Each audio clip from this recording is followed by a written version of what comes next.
Yeah, dude. So then I thought this was the episode that I was dreading at the end of last week, where we figured after having back to back to back, at least doubles, to use the baseball analogy, that they're going to whiff one. And I took a look at the runtime. And I took a look at the runtime because I always take a look at that up front. And it was like, what, 33 minutes or something like that? 33 minutes. Yeah. Ooh, credits, intros, recaps. And I'm like, okay, so there's like 11 minutes of episode this week. So I was instantly in a bad mood.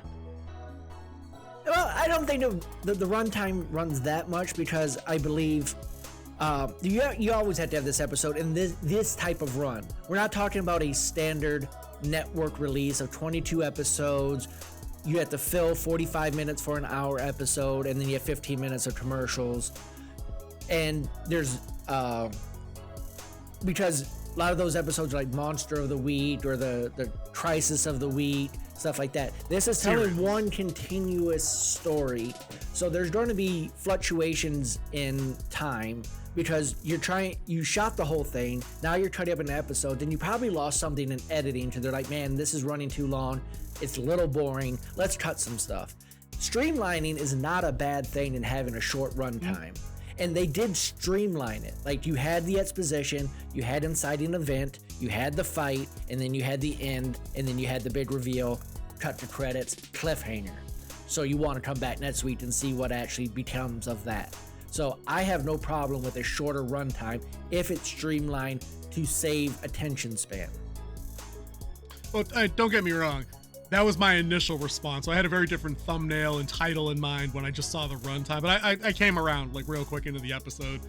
The whole thing whipped by really fast. Yes. I mean, it felt shorter than the 33-minute adjusted down for all that time we just talked about. Like it moved when it got to moving. And I was thinking at first, did it move too quick? And then I kind of reviewed that checklist in my head that you just kind of went over. And I'm like, no. It set itself up.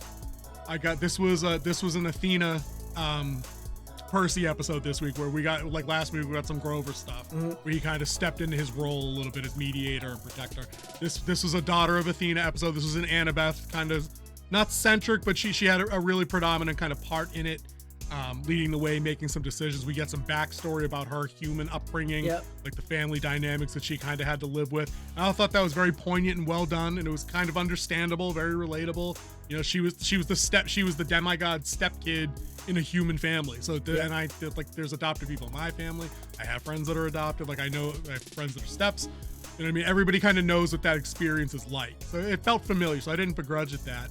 And then, like you said, they followed the pattern, the roadmap. I'll call it a roadmap. It's. I feel like when we use formula, people think that means something else, where formula means bad. The same way trope kind of means bad in a lot of ways. Yeah. Roadmap, not bad. Roadmap is organized to me. Roadmap is outlined. Yeah. Which makes sense. It's hitting key points so you don't drag on a story or you miss something important that could set something else up. Well, it's also how you avoid getting on the merry-go-round like certain other lesser shows do, where you kind of rehash the same conversation over and over and over and over, and it goes well beyond the point of we're having this conversation more than one time to reinforce a key idea or a key bit of plot or character development. It's literally they just don't know what else to say. AKA beating dead horse. There you go. Saying. And they didn't do that. And so I kind of, at the end of the episode, I appreciate it for that. And then of special note, like you said, this show through 4 episodes now, it's not overall as good as One Piece, which I know you didn't watch, whatever. But at the end of every episode of One Piece, I always wanted, I had to binge that show. It was on Netflix, so I got the opportunity to binge it. But I wanted to watch the next one now. I didn't have an episode where, unless it was literally 4 a.m, where I was like, nope, gotta go to bed. This is it. Like I watched a bunch of them in sequence because the next thing was always something I wanted to see.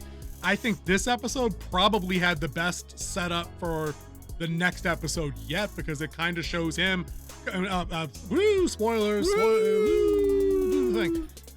it kind of shows him embracing some of his godhood in a very supernatural god power up kind of way that's relevant and on theme to his character. Yeah, to portray what his father is, he would have a certain amount of skill. I mean, the story of Hercules, the most famous demigod of them all. had the incredible strength, agility, following his father Zeus, which is the most powerful god that's there. He's the king of the gods, king of the Olympians, god of the sky, lightning. That's why the Master Bolt's so important. It's a symbol of his power. It's the one that creates all the other lightning bolts. If you don't know the mythology of the Master Bolt in this, that's what it's about. It's about the way he can make lightning and have his power over the other gods. And that's why it's so important. And the one thing that they haven't really hit on and why they're hunting him, and the movie did a lot better at this point than they have in the TV show. They actually believe the bolt is on Percy Jackson. Like, he's carrying it with him. Like, he stole it and he has it. And that's why all the creatures are constantly hunting him. Not only that he's a forbidden child, which is causing him to be hunted even more, as they hint to with I forget Zeus's forbidden daughter's son, the one that turned into a tree. Theseus? Dude, I think it's Theseus. Over my head, dude. If I went back and looked my notes, I'd but like her, I need a refresher. They bring a lot of attention. They bring a lot of danger just because they are a forbidden child of the gods. And that's what Percy is. But now he's on a quest, and they believe that he's a thief because, as they hinted to in the second episode, there's certain gods are forbidden by the power of the gods to do certain things, but demigods are not restricted by this, and they can do stuff for the gods, and they believe the whole thing. So this episode played in that perfectly because first, the monster did not come and go right after them. They went after their stuff so they could dig through their stuff to see if it's in his pack and stuff like that. Now they want to know where he hid it. That's the next part. And that's why they're also following him. And that's why they're also trying to take him out, is because of everybody wants this Master Bolt. Now, in the movie, it played out a little bit different. Like, when they went on the quest to find it. They didn't know it was in the Underworld. They didn't know it was in Hades. They went to go find it. Now, this one kind of hinted at the beginning that it was Hades as a starting point. So, I mean, just to streamline into 8 episodes, you kind of have to do that. You have to give them, like, this is your objective. Now the fun and games to get to from point A to point B. So... Exactly. I'm glad you said fun and games, because I feel like that's one of the things so far this show has gotten right. Where if they're only going to get 8 episodes, I really need episodes 2 through 6 to be all about that. Yeah. I need that to be like the bulk of fun and games, because then they're going to need 7 for the setup, for the climax, and then 8 to bang it all home and stick the landing. You know what I mean? We've said this time and time again, and here's our weekly anti-Marvel MCU show rant. Every one of those shows makes the same critical mistake. Echo's going to make it in a week, I guarantee it, because that comes out the 9th. They have like 4 episodes, 5 episodes, 6 episodes. I think it's just 5 episodes, and it's all one drop. No, for Echo for sure. I was just being sarcastic about like some of the shortness of the other series. Yeah. They get no episodes compared to One Piece, or Monarch is another one, or any of these other. Like, I just did a rewatch of Better Call Saul. Every season's 10 episodes. Because it's an AMC show. Season 6 was 13 episodes. They're all an hour long. You know what I mean? These shows don't have time to mess around, and then they do. They're like, stop messing around. Like, get to the fucking point. Have your fun and games. Set up the ending. Have your climax, and then nicely get out of Dodge and go back, return home. Yeah, like when you're writing, and they never do it. When you're writing something like this, you take your number of episodes, and your first 2 should be your setup. 1, introducing all your main characters and where they are at the beginning of the story. Episode 2 is would be the first initial contact of their special. They need to go on a the call. The call, and then you start it. 3 through how many should be your fun and games of getting from point A to point B, all their different challenges, get to the darkest moment, and then episode 7, you start moving into the climax. Episode 8 is where you stick the landing. And then you have your wrap up, and if you're going to have another season, you set up your other season at the very end of it, post credits at the very end, epilogue type story, like it fades to black, and then it comes back, and you see something else happen. Big reveal. Right. Yep. Dude, like I said earlier, there's a roadmap to these things. You didn't just reinvent the wheel as you explained it. It's screenwriting 101. It's storycraft 101 to have that kind of setup. Like, I'll use the Better Call Saul analogy again real quick before we get really into the episode of Percy Jackson for this week. In the first have you watched Better Call Saul, by the way, the Breaking Bad spinoff? No, I wasn't really into Breaking Bad, or so I just didn't really. Try Better Call Saul. I would argue it's a better show. There's better character work across the entire cast. Breaking Bad was more about the plot of it all and the kind of the shenanigans that Walter White gets into. This is much more character driven before the shenanigans, and there's like 5 good characters instead of just Walter White. You know what I mean? It's worth it. But in the first episode of Better Call Saul, they set up Saul's background, or because he's Jimmy at that point, they set up his background, the relationship with his brother, a little bit of the interesting backstory of his neurotic brother. They set up his future connections as him being like a scummy lawyer. They set up the cartel connections that are going to permeate the rest of the show.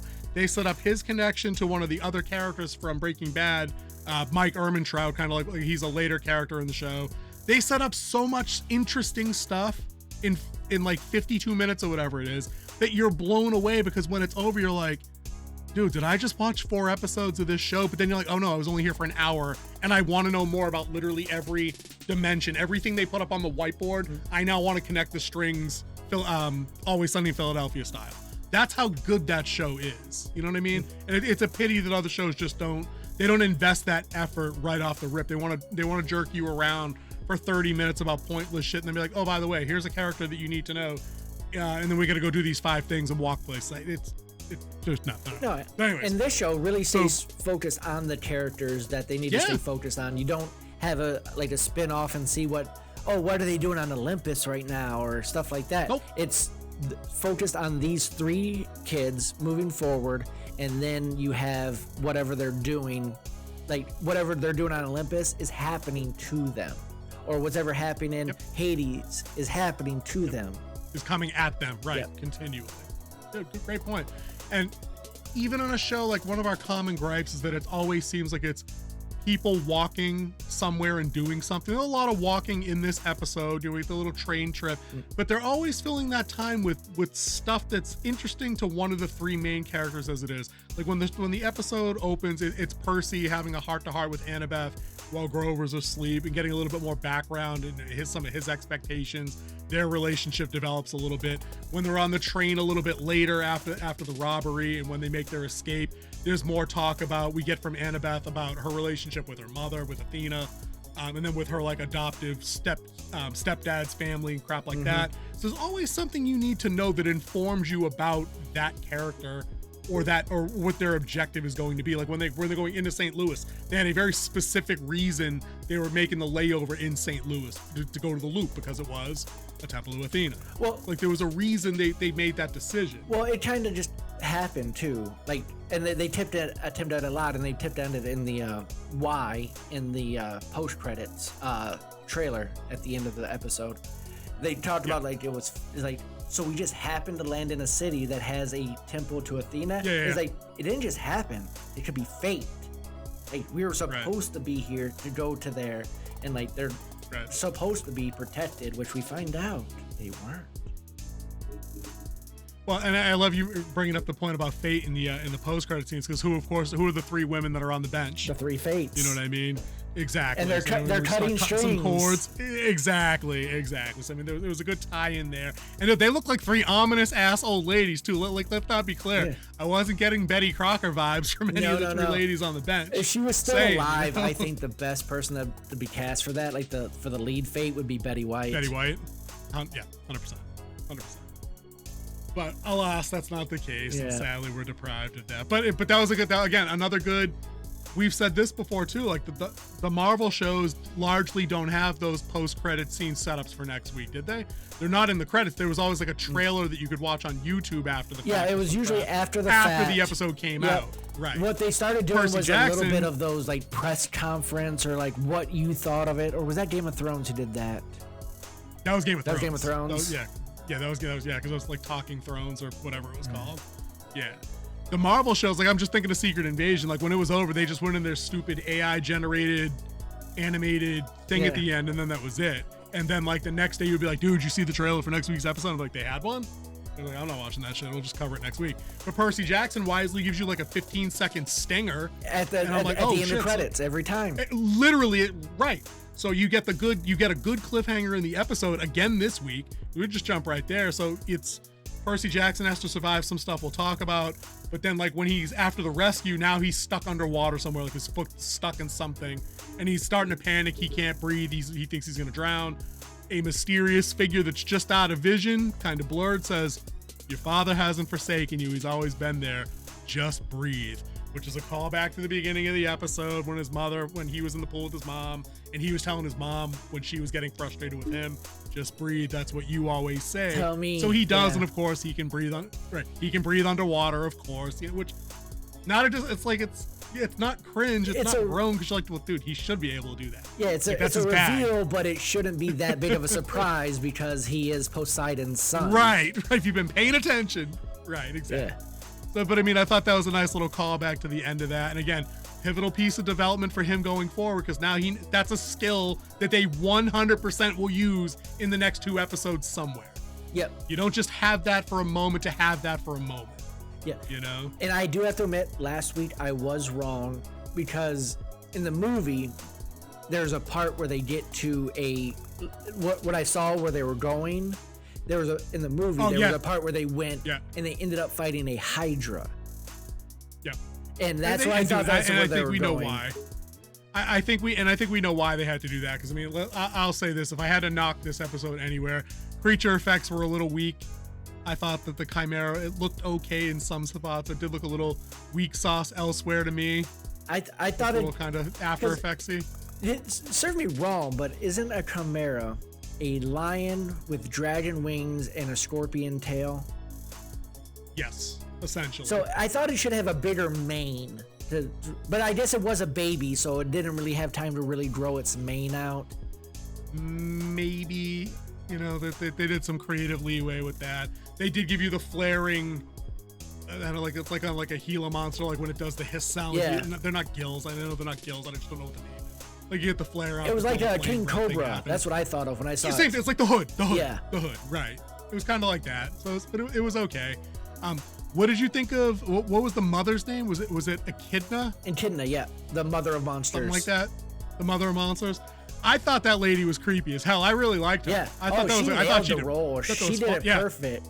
Because she's talking to like, you're without your family, and like you're probably scared. I'm a mother, and then you find out what she's a mother of. Gonna murder you. I thought she was creepy as fuck. I was thinking to myself, I would like to see her in like one of these horror movies that we just watched like last year. Like she would have been pretty good in something like No One Will Save You, and like in a creepy role, or one of the other, like I can't remember any of the horror. You know who movies she would really be good if they redo it? The very first Friday the 13th, she would be a good. Mama Voorhees. Yeah, Mama Voorhees. Yeah. Yep. Dude, she nailed that, and that's a great call. That was the vibe. The minute she came over and started talking, she's the one that ratted them out and had the cops come over to check out the destroyed cabin. Yeah. And now she's the one sliding in for like the big save. Oh, could you give us some space? They're just kids. Yeah. Put down my creepy bowling ball bag over here, even though it's kind of moving on the inside. Cat, whatever the fuck it was. I'm like, okay, this chick's creepy. And then of course she's giving you the Michael Myers walk across the across the lawn towards the loop when they were trying to make their escape, and she's all just Jason Voorhees. Yeah, you see like the cars flying. It's in the clip. It's in the clip I got. Yeah, that was awesome. And I'm like, okay. And then you had the huge reveal right there of like how they've been forsaken by the gods for their Okay. She embarrassed Athena by mailing because she allowed Percy to mail. Yep. Okay. Yep. All right. Let's set that whole thing up. We're gonna go back to last week. They defeat the Medusa, right? Yep. They're trying to figure out what to do with the head. That way, no one finds it and gets turned to stone or anything else. They end up getting all ballsy on Percy's idea to mail the head to Olympus to let all the gods, put all the gods on notice. We're doing some shit, right? That comes back to bite them in the ass. Yes. I like that. This is a cause and effect with an unintended consequence, right? And the gods are vengeful. This is all in line with, even if it's not specific to like ancient Greek text source material beat for beat, it's a vibe. Everybody knows the ancient Greek gods. They loved, mortals were playthings. They weren't equals. They weren't our protectors down the stretch. Most of them were awful to people. As a matter of fact, Hades was often the best one. Actually, to mortals. For any god that actually protected humans, they were very they were punished. They got Prometheus. They got Prometheus up the mountain. Up the mountain where a raven comes and eats his liver every day. Eats his liver. For giving humans fire. And then you had the guy who had the perpetual pushing the boulder up the hill. He did something to protect the humans Atlas? too. No, Atlas rolled on his shoulders. Was that Atlas or was that Atlas was the god that held the earth where it was. This is before they. I mean, this is right after they figured out the earth wasn't flat. But it wasn't a punishment. That was just his gig. Okay. Yeah, that was. Just I remember his the gig. one up the hill, but I don't remember who that was. Yeah, dude, that's what I'm either. saying. So, vengeful shit happens because Annabeth gets it in her head this week. Hey, we're running away from the mother of all monsters. This one's we're out of our depth here. Yep. This isn't like the Furies. We kind of punked them. We handle Medusa. This chick is in a different weight class. We gotta go. So they go. They're like, hey, I know I don't talk to my mom often because that's like a current theme with her and Percy. It's kind of a connection point for them. I'm just gonna throw myself on her mercy, be like, Mom, can you help? This is one of her temples. There's probably a reason we're in this area. Let's go here for help. And then as they're getting up there, she's like, oh yeah, Mom's not gonna. Why did she have that realization? I don't recall. So when they see the mother of monsters walking and she's coming towards them, she got in. And yes. she also heard it in her head. She had they broke the sound voice. in the voice in her head. Yes. And they're like, I heard it. Like, what did you hear? Tell us. And it was like, we're being punished for our we're boned. Impertinence. Impertinence. Yeah, that's the word. Impertinence. That's the one I was looking for. Impertinence. Yep. So basically, it's the anti-Highlander effect. Is they thought they were on hallowed ground where no monsters could penetrate. Yep. The force of that, the patron god's will, and then Mom of Monsters just straight up strolls in that. Yeah, because they weren't protected because Athena lifted her protection of them. Yeah. Because she was embarrassed. Which was pretty ballsy. She was embarrassed. Which again, the gods are prideful. Like that, all of that tracked, and I was like, okay. So again, we got some minor issues with a couple of deliveries for dialogue. We got a couple of characters that got palettes swapped is what I'm gonna call it from now on to be funny. But this is the more important stuff. The story stuff is the more important stuff. Getting these concepts right is the more important thing. So I'm overlooking all that crap from before and still enjoying it. I thought that the setup to this episode took a little while to get there, but because it was only 30 minutes long, it didn't matter, because once it got there, it was pretty damn good at the end again. I really liked, right as I was at that point where I'm like, okay, here's and this is my fault for being cynical. I got to that point where I was like, this is the Annabeth girl boss episode. She's made all the decisions, all the backstory's been about her. She's the one that pulled the fire alarm to get all the civilians off the loop so they could fight it out. Which was Grover's idea, safe. To get them to safety. That was Grover's idea. Right, but she figured out the mechanism how to get him out. It was the obvious thing, but you know what I mean? She did it. So we get past that, and then she's all like, Grover, take Percy's been poisoned because he took a spike from the chimera to the chest, right? The healing thing didn't work. Shit happened. With the get him in the water didn't work for some reason this time. Hopefully you can explain that after. Put a pin in that, no pun intended. So Annabeth says, Grover, get him out of here. He's got to go. It's his quest, yada, yada. And then Percy pulls the pen out, flexes it to sword mode, and hands it to her. And he's like, take it, you're gonna need it.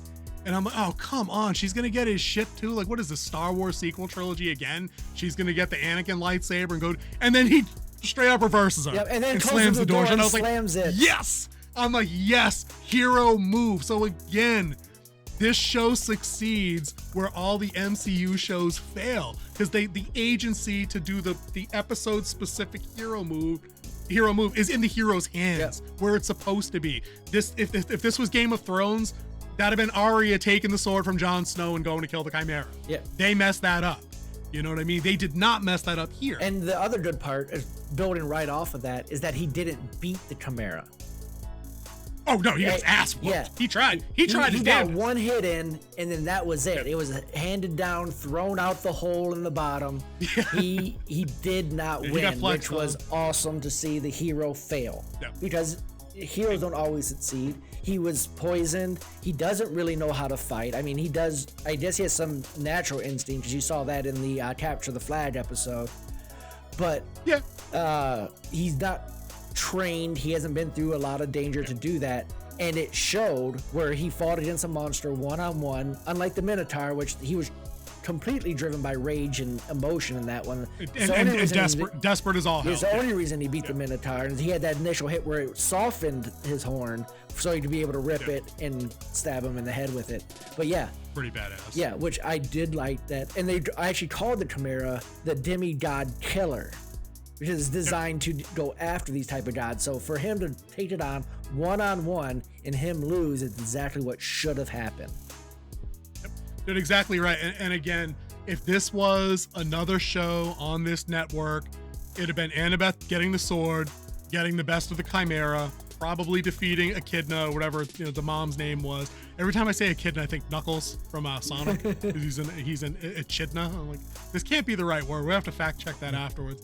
But like, another show would have gotten all of that wrong, and then I would have groaned and been like, all right, I was right what I said last week. They were going to have a clunker of an episode by episode 5. I was an episode early this week, but it wasn't, for all the reasons we were just talking about. And it ends on that.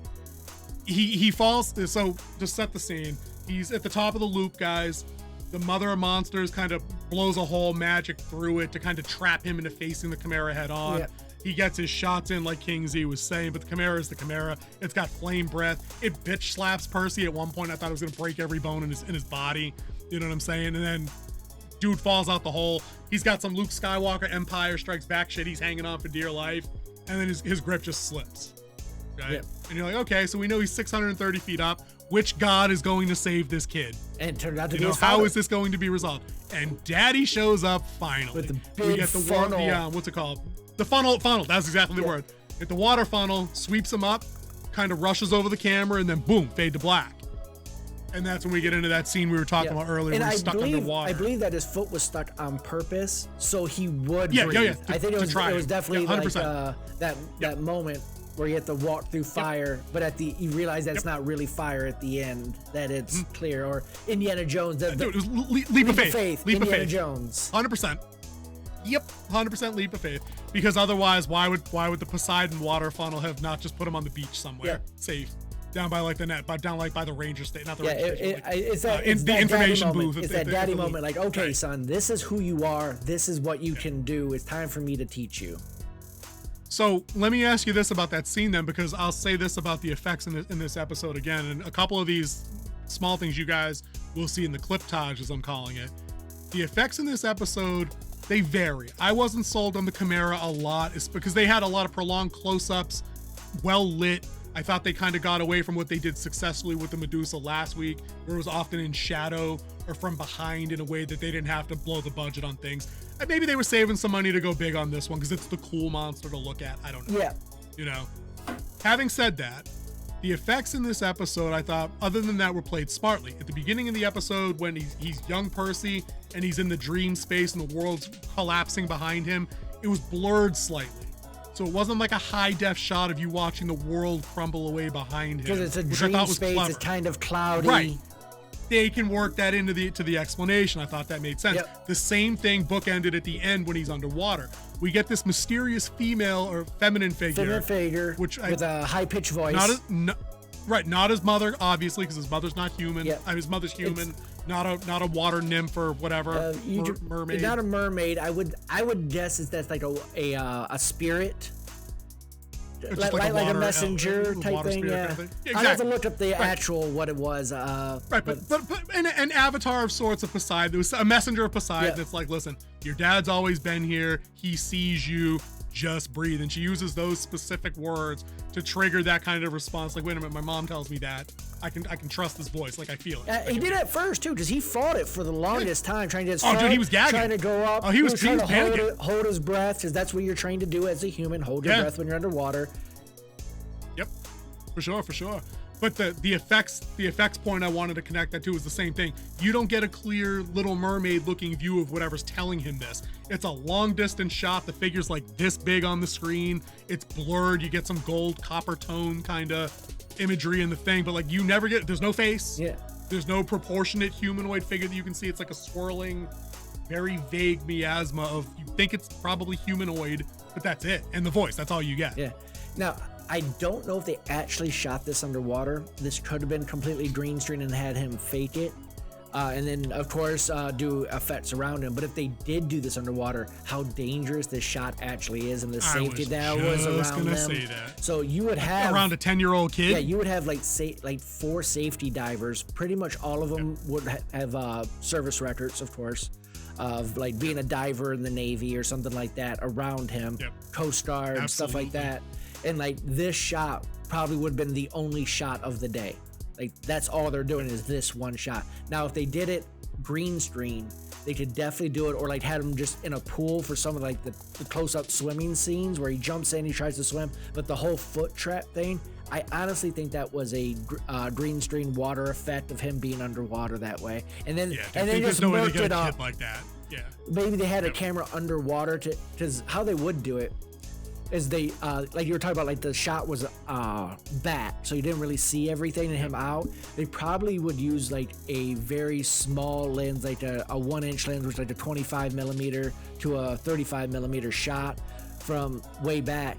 Then they would use the same underwater camera and they would use a glass type ball to get the type of colors, and then they would go in and rebuild the environment, build a virtual camera from the same distance with the same focal length from the, like they would measure like how far it was from the primary and everything like that.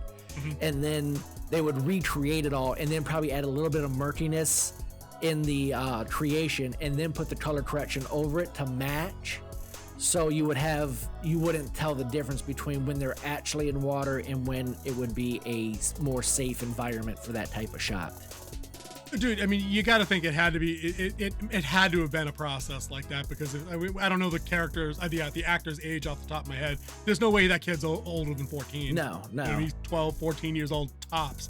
So I think child labor safety laws on film sets being what they are in the States, there's no way they put a kid. It's like, you remember that movie Now You See Me, where Isla Fisher almost died because she almost drowned in the drowning tank, Magic Trickle. Like, she almost died in real life because the safety release went wrong, or like the O2 thing went out or some shit and nobody realized she wasn't faking it and she almost drowned. She was like 30 when they made them. There's no way they dunked a kid in a tank like that, you know, even with safety divers around, basically, like you said, just out of shot's range, where they could basically be on him with a respirator in less than like 2 strokes. Yeah, so to move through a pool. We shot a movie, not recently, this was 2017 when we shot this movie, and we had just someone walking into a river. It was a suicide scene that we were shooting, and she walked in the river to drown herself. But to do that one, we had 6 people in the water just so the river wouldn't, just in case the river died, or they could catch her. Right. So this one simple scene of her walking in the river, she walked up to about a little bit above waist deep, like right under the bust area. And that's all we shot, but like we still had that much safety around just in case. So I could only imagine for an adult. For an adult, right? So I can only imagine guessing, what like if they had a kid, if they really shot it underwater, there's a lot of safety divers that were in that day. It'd be interesting if we could dig up some info on that. That'd be kind of cool to just sort that out, because like you said, I think they're clever with how they obscure certain things in this show. Like, I think they have a very judicious use of their effects budget.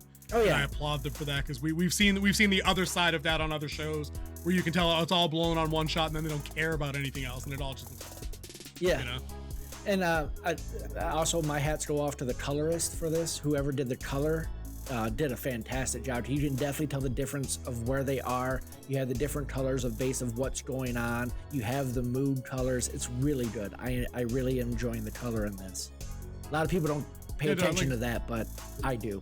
No, it's visually engaging. I like you said, there's an aesthetic to it that's pleasant to look at, on top of just following along the simple but engaging story, because it's not Hamlet. No, but it's not supposed to be. No, it was written for kids. It's not supposed to be that. It's just supposed to be, and it's consistently logical, and that's all I need as the viewer, as the reader. You know what I mean? Yeah. Harry Potter was written for kids. The book makes consistent logical sense as you move from one chapter to the next.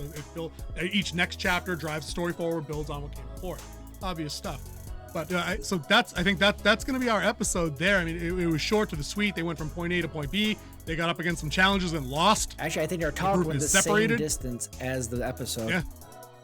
Usually that's not a good sign for our reviews. It means the episode was bad, but I think we did a pretty good amount of oh no, that was dope. Oh no, that was dope. Yeah. So I'll take that. I'm still loving this series. Episode 1 through 4. Yeah, dude, for sure. I would highly recommend this to anyone who wants something to watch. I know it sucks. You have to wait week to week. It really, really does. But I think it does. If you want to wait till it all drops, go ahead and do that. But I would say give it the view no matter when you watch it. If you want to catch up now, watch 4 straight episodes. It's dropping earlier now. We got Tuesday, 9 p.m. Eastern. Yes. I forgot to mention that, dude. That's a great sign for popularity of this show, because usually that goes the other way. These shows suck after a couple of weeks and they get dumped. Well, they were so worried about it that this was going to be like, just a throwaway series type thing. They put it on Hulu and stuff like that, so like more eyes would be on it, because more people get Hulu than Disney Plus right now, because they forget that they're the same company. Message. But anyways, this is definitely worth the watch. I'm still digging it. I'm still waiting week to week. It's an interesting show. I think they did a fantastic job so far making it, and I don't think it's going to dip. It might have some downs, but I mean, you kind of have to. I mean, you can't. No one hits a 1,000, so. No one bats 1,000. But I mean, even a bad episode in this is probably better than some of the best episodes in other series that's been released earlier. But I think, to be fair, a bad episode in this to me would just have to be an episode that undoes the good stuff that they've done. If they have an episode where it's a little slower, or one of them is like, or they have the typical flashback episode or some crap, like, as long as it doesn't undo like the credibility and the fan goodwill that I've invested in it now, I won't care. It really just can't reverse course to something else. And that's really all I needed to do to just going forward. You know what I mean? Yeah. Like, that's really all I need. As an aside too, like Kingsley was just talking about, like giving this show a view, as the resident parent on our Winter Wolf's Den team, kids safe completely. Like there's no reason any child couldn't watch this show unless it's the youngest or most sensitive of kids. In terms of certain fantasy violence, but it's bloodless. It's generally not scary. So unless your kid's scared of like fake looking monsters when they do come up, there's really nothing here that could put me off of telling you to have your kid watch this. And with you saying that, made me think maybe why that's also why the Chimera looks the way it does. So it looks more fake. Dude, it wasn't even so much that fake was probably the wrong word that I used earlier. Just like, I think they oversold on it. I think it was more of that. It was the design itself was fine. I'm using it in the thumbnail. Like the design was fine. It was just there was too much of it. I think head on up close, because every combat shot they had was Percy, at a melee distance with the sword, and the Chimera closing the gap. You know what I mean? Yeah. So it's like it was hard not to have that kind of impression. But dude, we're digging the show. We're gonna watch the end of this for sure. Definitely. Let's do sports analogies again. Like we'll use the baseball thing. What kind of hit was this week? This one was a single. This one, it kept the batters moving along. I might go with a walk, but I'm gonna stick with the single. Oh, all right, dude. I'm going double again. So I'm gonna go 4 doubles in a row. Because like I said, I think I started watching it and I was soured immediately because of the runtime, but then it actually happened. So I got off of the walk or the single. I'm going to go right back to double. It wasn't long enough to be a triple, and there wasn't a big enough, like the him getting his Poseidon power at the end, minus an appearance from Poseidon himself, that could have moved it to triple for me. Yeah. Like if Daddy actually showed up and fucking laid hands on the Chimera, that would have been badass or something. But I'm going to go double. Like you said, there were obstacles that they couldn't pass. The team got fractured. Percy had his hero move where he kind of suckered Annabeth in to keep her safe for a change, which is a nice reversal of their roles. And the reveal that he can breathe underwater at the end, like developing his character. That's 4 good things. In 30 minutes a show, that's pretty good. That is really good. That's pretty good. I'm going double. Single's fair. Fair. But I'm going double again. I'm gonna go double on this one, I think. All right. Anything else you wanted to throw in there? Well, I just want to say that thank you again for everyone who watched. We will be doing a year in review video where we are going to be thanking our fans. We are at 185 subscribers at the time of recording this video. We are still trying to get to 200, even though we are in the new year. We missed our goal by 15, but you can still help us get to that 200. So go ahead and hit that subscribe button so you can help us get to 200. Hit that thumbs up so other people can see it and they can hit that subscribe button. Hit that notification bell so you know exactly when we drop new content. And one more thing, Decker reported. Decker absolutely reported. Later, guys.